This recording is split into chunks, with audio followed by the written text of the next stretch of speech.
Bonjour à tous. Nous avons vu hier que ce n'est pas parce que le psalmiste crie contre Dieu, comme dans le psaume 10, verset 1, « Pourquoi, Éternel, te tiens-tu éloigné? Pourquoi te caches-tu dans les temps de détresse ?» qu'il n'a pas confiance en Dieu. Effectivement, c'est assez difficile parfois à comprendre quand on lit ces psaumes très durs, très agressifs finalement contre Dieu.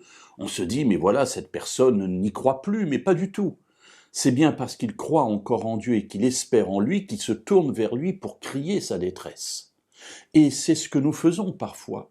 Je rencontre des personnes qui me disent « Mais pasteur, voilà, je crie contre Dieu, je n'ai plus que ça à la bouche, qu'est-ce qui se passe ?» Et je leur dis « Voilà, vous êtes comme un enfant qui crie contre ses parents. » Mais il se tourne vers ses parents parce qu'il a encore cette confiance et ce lien.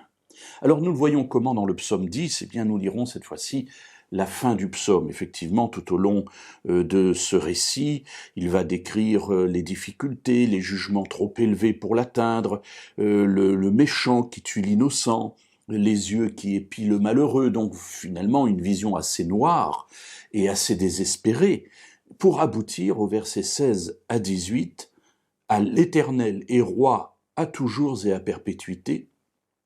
Les païens sont exterminés de son pays.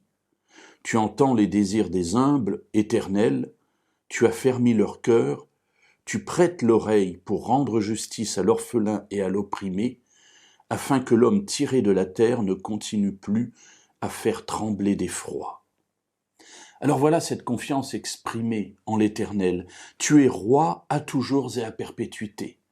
Voilà, finalement, c'est vrai, j'ai crié contre toi, parce que vers qui me tournerais-je pour crier?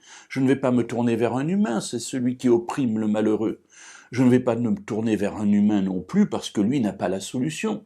Je me tourne vers toi, et je crie toute ma détresse, je crie toute ma colère de cette vie dans ce monde. Mais toi, je reconnais, justement à cause de cela, que tu es roi à toujours et à perpétuité.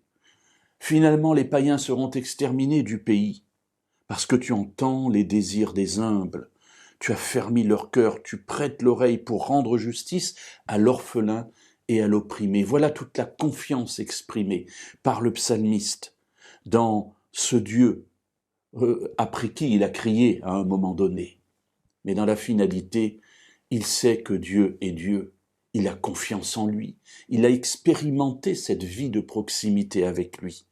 Et il sait que c'est vers lui et avec lui, auprès de lui, qu'il trouvera le salut, qu'il trouvera le bonheur et qu'il trouvera la finalité de la vie, parce qu'auprès de lui se trouve finalement le bonheur.